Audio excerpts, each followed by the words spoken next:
absolutely love the concept that this car is going to be completely assembled in Pakistan. This is the first of its kind range extended EV.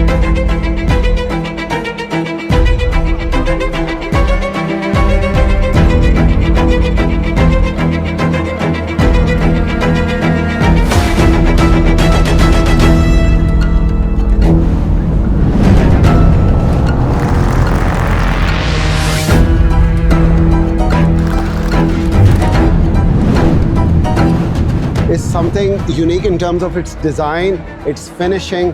I especially love what they've done with the interior. Together for better.